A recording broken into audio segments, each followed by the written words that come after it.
இன்றைக்கு பொது காலத்தின் 15ஆம் வாரம் ஜூலை மாதம் 19ஆம் தேதி சனிக்கிழமை. இன்று தேவன் நமக்கு தரும் ஜீவநீரூற்ற நிறைவார்த்தைகள் புனித மத்தியை எழுதிய நற்செய்தி இயல் 12 இறை வார்த்தைகள் 14 21 முடிய. அக்காலத்தில் பரிசேயரோ வெளியேறி இயேசுவை எப்படி ஒழிக்கலாம் என அவருக்கு எதிராக சூழ்ச்சி செய்தனர். இயேசு அதை அறிந்து அங்கிருந்து புறப்பட்டு சென்றார். பலர் அவருக்கு பின் சென்றனர். அவர்கள் எல்லோரையும் அவர் குணமாக்கினார். தம்மை குறித்து வெளிப்படையாக பேச வேண்டாம் என அவர்களிடம் அவர் கண்டிப்பாக சொன்னார். இறை வாக்கினராகிய எசையா உரைத்த பின்வரும் வாக்குகள் இவ்வாறு நிறைவேறின. இதோ என் ஊழியர், இவர் நான் தேர்ந்து கொண்டவர், இவரே என் அன்பர், இவரால் என் நெஞ்சம் பூரிப்படைகிறது, இவருள் என் ஆவி தங்கும்படி செய்தேன். இவர் மக்களினங்களுக்கு நீதியை அறிவிப்பார். இவர் சண்டை சச்சரவு செய்ய மாட்டார், கூக்குரல் இடமாட்டார், தம் குரலை தெருவில் எழுப்பவும் மாட்டார். நீதியை வெற்றி பெற செய்யும் வரை நெறிந்த நாணலை முறியார், புகையும் திரியை அணையார். எல்லா மக்கள் இனங்களும் இவர் பெயரில் நம்பிக்கை கொள்வர். ஆண்டவரின் அருள்வாக்கு. கிறிஸ்துவே மக்கு புகழ். இன்று தேவன் நமக்கு தரும் ஜீவநீர் ஊற்றான இறை வார்த்தைகளை கேட்டோம். என்ன அருமையான வார்த்தை பாருங்க. ஏசப்பா பலவிதமான ஒரு புதுமைகளும் அற்புதங்களும் செஞ்சுக்கிட்டு இருக்கிறத பார்த்த உடனே இந்த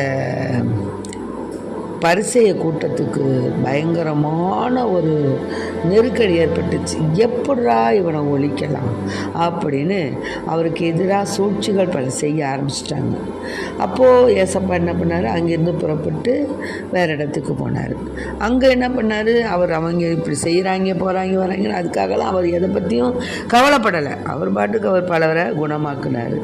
தம்மை குறித்து வெளிப்படையாக பேச வேண்டாம் அப்படின்னு அவர்களை கண்டிப்பாக சொல்லிட்டார்.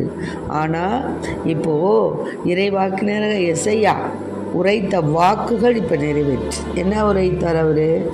இதோ என் ஊழியர், இவர் நான் தேர்ந்து கொண்டவர், இவரே என் அன்பர், இவரால் என் நெஞ்சம் பூரிப்படைகிறது, இவருள் என் ஆவி தங்கும்படி செய்தேன்.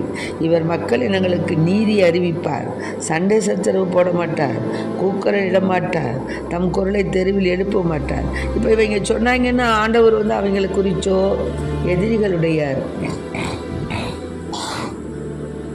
எப்போவுமே எதிரிகளுடைய விமர்சனங்களுக்கு நம்ம பயப்படக்கூடாது. நாம் செய்யக்கூடிய நற்செயல்களை நாம் செஞ்சுக்கிட்டே தான் இருக்கணும். ஏன்னா இயேசு தெளிவான லட்சியத்தை அவர் கொண்டிருந்தார். அதனால் இறையரசின் பண்புகளை இந்த மண்ணில் நிலைநாட்டணும் அப்படிங்கிற ஒரு லட்சிய வேட்கையோடு தான் சேசப்பா பயணம் செய்தார். அதனால் அவருக்கு எதிரான சூழ்ச்சிகள் விமர்சனங்கள் எது வந்தாலும் அவர் என்ன செய்ய முடியல, வீழ்த்த முடியலை.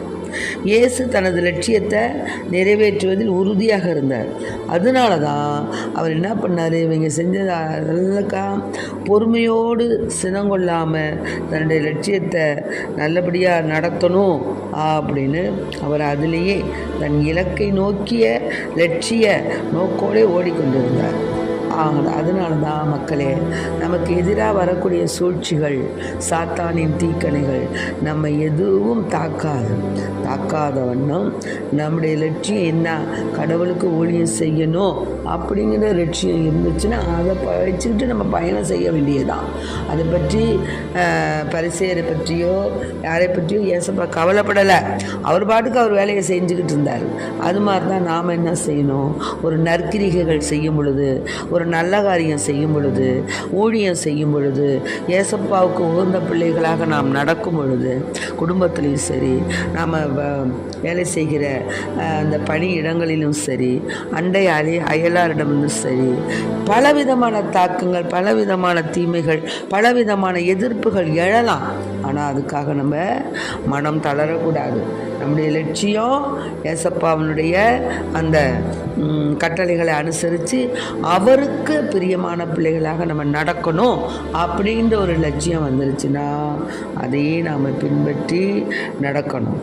ஆமாம், கடவுள் நமக்கு கோழை உள்ளத்தை தரலை, நல்ல உறுதியான வல்லமை தரும் ஆவி நிறைந்த ஒரு ஆத்மாவை கொடுத்துருக்கிறாரு.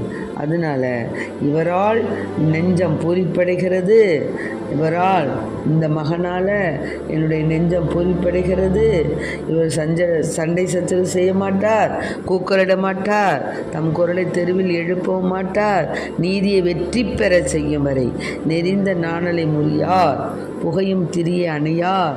எல்லா மக்களும் இவர் பெயரில் நம்பிக்கை கொண்ட ஏசப்பாவை போல நாமும் இந்த மண்ணில் என்ன செய்யணும்?